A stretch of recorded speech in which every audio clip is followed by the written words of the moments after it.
بسم اللہ الرحمن الرحیم۔ جیسا کہ ہم جانتے ہیں قرآن مجید میں بارہا مقامات پر حضرت موسیٰ علیہ السلام اور فرعون کے قصے بیان کیے گئے ہیں۔ آج کا ویڈیو بھی اسی سے ریلیٹڈ ہے۔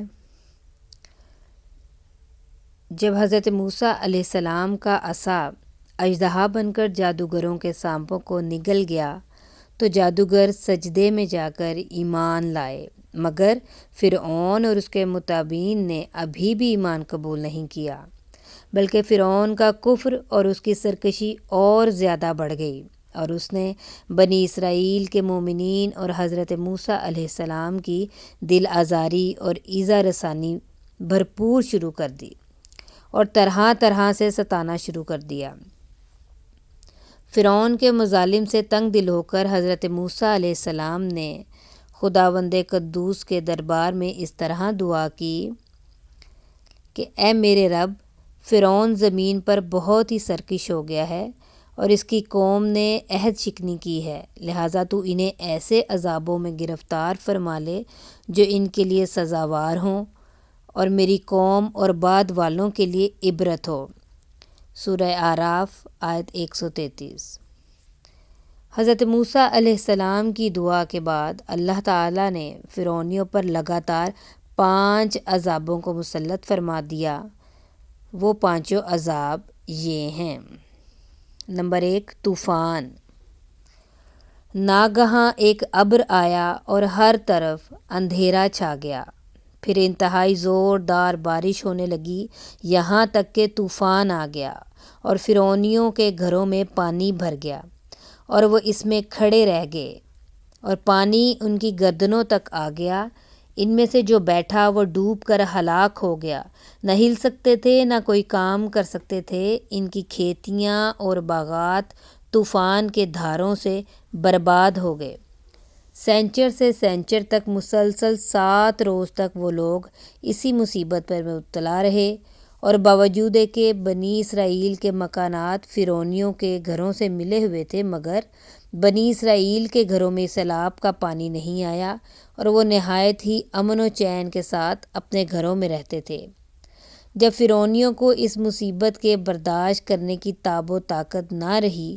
اور وہ بالکل ہی عاجز ہو گئے، تو ان لوگوں نے حضرت موسیٰ علیہ السلام سے عرض کیا کہ آپ ہمارے لیے دعا فرما دیجئے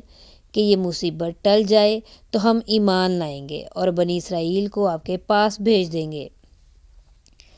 چنانچہ آپ نے دعا مانگی تو طوفان کی بلا ٹل گئی اور زمین میں ایسی سرسبزی اور شادابی نمودار ہوئی کہ اس سے پہلے کبھی بھی دیکھنے میں نہ آئی تھی۔ کھیتیاں بہت شاندار ہوئیں اور غلوں اور پھلوں کی پیداوار بے شمار ہوئی۔ یہ دیکھ کر فرعونی کہنے لگے کہ یہ طوفان کا پانی تو ہمارے لیے بہت بڑی نعمت کا سامان تھا۔ پھر وہ اپنے عہد سے پھر گئے اور ایمان نہیں لائے اور پھر سرکشی اور ظلم و عصیاں کی گرم بازاری شروع کر دی۔ اس کے بعد ان پر ٹڈیوں کا عذاب نازل ہوا۔ ٹڈی دل 1 ماہ تک تو فرعونی نہایت عافیت سے رہے، لیکن جب ان کا کفر و تکبر اور ظلم و ستم پھر بڑھنے لگا تو اللہ تعالیٰ نے اپنے قہر و عذاب کو ٹڈیوں کی شکل میں بھیج دیا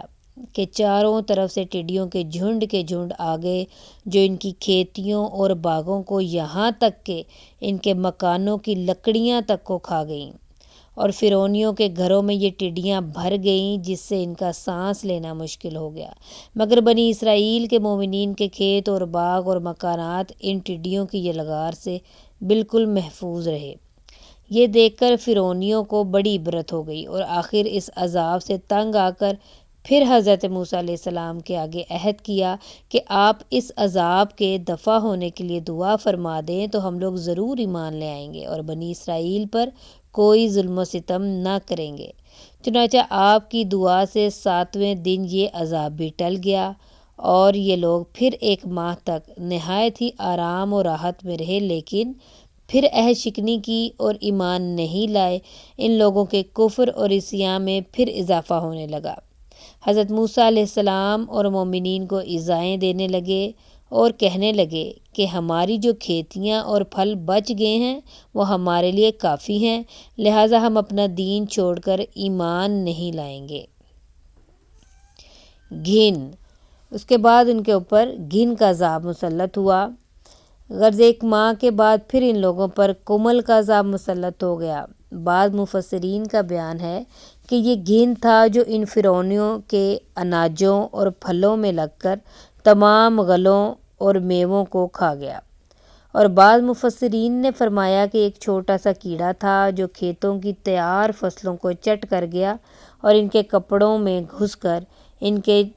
چمڑوں کو کاٹ کاٹ کر انہیں مرغ بسمل کی طرح تڑپانے لگا، یہاں تک کہ ان کے سر کے بالوں، داڑھی، مونچھوں، بھووں، پلکوں کو چاٹ چاٹ کر اور چہروں کو کاٹ کاٹ کر انہیں چیچک رو بنا دیا۔ یہ کیڑے ان کے کھانوں، پانیوں اور برتنوں میں گھس جاتے تھے، جس سے یہ لوگ نہ کچھ کھا سکتے تھے، نہ کچھ پی سکتے تھے، نہ لمحہ بھر کے لیے سو سکتے تھے، یہاں تک کہ ایک ہفتے میں اس قہر آسمانی و بلا ناگہانی سے بلبلا کر یہ لوگ چیخ پڑے اور پھر حضرت موسیٰ علیہ السلام کے حضور حاضر ہو کر دعا کی درخواست کرنے لگے اور ایمان لانے کا عہد دینے لگے۔ چنانچہ آپ نے ان لوگوں کی بے قراری اور گریہ زاری پر رحم کھا کر دعا کر دی اور یہ عذاب بھی رفع دفع ہو گیا۔ لیکن فرعونیوں نے پھر اپنے عہد کو توڑ ڈالا اور پہلے سے بھی زیادہ ظلم و عدوان پر کمر بستہ ہو گئے۔ پھر ایک ماہ کے بعد ان لوگوں پر مینڈک کا عذاب نازل ہو گیا۔ ان فرعونیوں کی بستیوں اور ان کے گھروں میں اچانک بے شمار مینڈک پیدا ہو گئے، اور ان ظالموں کا یہ حال ہو گیا کہ جو آدمی جہاں بھی بیٹھتا اس کی مجلس میں ہزاروں مینڈک بھر جاتے تھے۔ کوئی آدمی بات کرنے یا کھانے کے لیے منہ کھولتا تو اس کے منہ میں مینڈک کود کر گھس جاتے۔ ہانڈیوں میں مینڈک، ان کے جسموں پر سینکڑوں مینڈک سوار رہتے۔ اٹھنے، بیٹھنے، لیٹنے، کسی حالت میں بھی مینڈکوں سے نجات نہیں ملتی تھی۔ اس عذاب سے فرعونی رو پڑے اور پھر روتے گڑ گڑاتے حضرت موسیٰ علیہ السلام کی بارگاہ میں دعا کی بھیک مانگنے کے لیے آئے اور بڑی بڑی قسمیں کھا کر عہد و پیما کرنے لگے کہ ہم ضرور ایمان لائیں گے اور مومنین کو کبھی ایذا نہیں دیں گے۔ چنانچہ حضرت موسیٰ علیہ السلام کی دعا سے 7ویں دن یہ عذاب بھی اٹھا لیا گیا، مگر یہ مردود قوم راحت ملتے ہی پھر اپنا عہد توڑ کر اپنی پہلی خبیث حرکتوں میں مشغول ہو گئی، مومنین کو ستانے لگے اور حضرت موسیٰ علیہ السلام کی توہین و بے ادبی کرنے لگے۔ تو پھر عذاب الہی نے ان ظالموں کو اپنی گرفت میں لے لیا اور ان لوگوں پر خون کا عذاب قہر الہی بن کر اتر پڑا۔ خون کا عذاب بہت ہی ہولناک تھا۔ ایک دم بالکل اچانک ان لوگوں کے تمام کنووں، نہروں کا پانی خون ہو گیا۔ تو ان لوگوں نے فرعون سے فریاد کی، تو اس سرکش نے کہا کہ یہ حضرت موسیٰ علیہ السلام کی جادوگری اور نظر بندی ہے۔ یہ سن کر فرعونیوں نے کہا، یہ کیسی اور کہاں کی نظر بندی ہے کہ ہمارے کھانے پینے کے برتن خون سے بھرے پڑے ہیں اور مومنین پر اس کا ذرا بھی اثر نہیں۔ تو فرعون نے حکم دیا کہ فرعونی لوگ مومنین کے ساتھ ایک ہی برتن سے پانی نکالیں، مگر خدا کی شان کہ مومنین اسی برتن سے پانی نکالتے تو نہایت ہی صاف و شفاف اور شیریں پانی نکلتا، اور فرعونی جب اسی برتن سے پانی نکالتے تو تازہ خون نکلتا، یہاں تک کہ فرعونی لوگ پیاس سے بے قرار ہو کر مومنین کے پاس آئے اور کہا کہ ہم دونوں ایک ہی برتن سے ایک ہی ساتھ منہ لگا کر پانی پئیں گے، مگر قدرت خداوندی کا عجیب جلوہ نظر آتا۔ ایک ہی برتن سے ایک ساتھ منہ لگا کر دونوں پانی پیتے تھے، مگر مومنین کے منہ میں جو جاتا وہ پانی ہوتا تھا اور فرعون والوں کے منہ میں جو جاتا وہ خون ہوتا تھا۔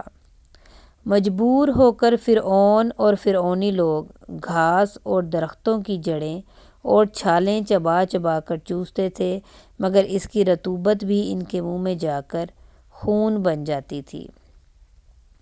الغرض فرعونیوں نے پھر گڑ گڑا کر حضرت موسیٰ علیہ السلام سے دعا کی درخواست کی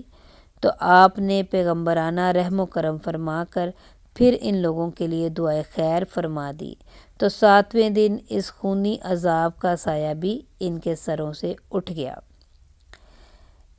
الغرض ان سرکشوں پر مسلسل 5 عذاب آتے رہے اور ہر عذاب 7ویں دن ٹلتا رہا، اور ہر 2 عذابوں کے درمیان 1 ماہ کا فاصلہ ہوتا رہا، مگر فرعون اور فرعونیوں کے دلوں پر شقاوت و بدبختی کی ایسی مہر لگ چکی تھی کہ پھر بھی وہ ایمان نہیں لائے اور اپنے کفر پر اڑے رہے اور ہر مرتبہ اپنا عہد توڑتے رہے، یہاں تک کہ اللہ تعالیٰ کے قہر و غضب کا آخری عذاب آ گیا کہ فرعون اور اس کے متبعین سب دریائے نیل میں غرق ہو کر ہلاک ہو گئے، اور ہمیشہ کے لیے خدا کی دنیا ان عہد شکنوں اور مردودوں سے پاک و صاف ہو گئی، اور یہ لوگ دنیا سے اس طرح نیست و نابود کر دیے گئے کہ روئے زمین پر ان کی قبروں کا نشان بھی باقی نہیں رہ گیا۔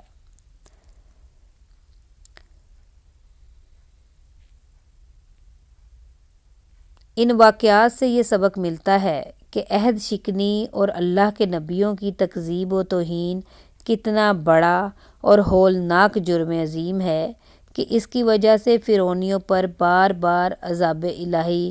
قسم قسم کی صورتوں میں اترا، یہاں تک کہ آخر میں وہ دریا میں غرق کر کے دنیا سے فنا کر دیے گئے۔ لہٰذا ہر مسلمان کو عہد شکنی اور سرکشی اور گناہوں سے بچتا رہنا لازم ہے کہ کہیں بدعمالیوں کی نحوستوں سے ہم پر بھی قہر الہی عذاب کی صورت میں نہ اترے۔ حضرت موسیٰ علیہ السلام کا صبر و تحمل اور ان کی رقیق القلبی بلا شبہ انتہا کو پہنچی ہوئی تھی کہ بار بار عہد شکنی کرنے والے اپنے دشمنوں کی آہ و فغاں پر رحم کھا کر ان کے عذاب کو رفع دفع کرنے کی دعا فرماتے رہے۔ اس سے معلوم ہوا کہ قوم کے ہادی اور ان کے پیشوا کے لیے صبر و تحمل اور عفو و درگزر کی خصلت انتہائی ضروری ہے، اور یہ کہ حضرت موسیٰ علیہ السلام کی مقدس سنت بھی ہے، اور ہمارے نبی آخر الزمان صلی اللہ علیہ وآلہ وسلم کا تو یہ ایک بہت ہی بڑا اور خاص اور خصوصی طور امتیاز ہے کہ آپ نے کبھی بھی اپنی ذات کے لیے اپنے دشمنوں سے کوئی بھی انتقام نہیں لیا، بلکہ ہمیشہ ان کو معاف فرما دیا کرتے تھے، اور یہ آپ کی مقدس تعلیم کا بہت ہی تابناک اور درخشاں ارشاد ہے کہ تم میں سے جو تعلق کاٹے تم اس سے تعلق جوڑو، اور جو تم پر ظلم کرے اس کو معاف کر دو، اور جو تمہارے ساتھ برا برتاؤ کرے تم اس کے ساتھ اچھا سلوک کرو۔ حضرت شیخ سعدی علیہ رحمۃ اللہ نے اس حدیث کی ترجمانی کرتے ہوئے ارشاد فرمایا ہے، یعنی برائی کا برا بدلہ دینا تو بہت آسان ہے، لیکن اگر تم جواں مرد ہو تو برائی کرنے والے کے ساتھ بھلائی کرو۔ جزاک اللہ خیرہ۔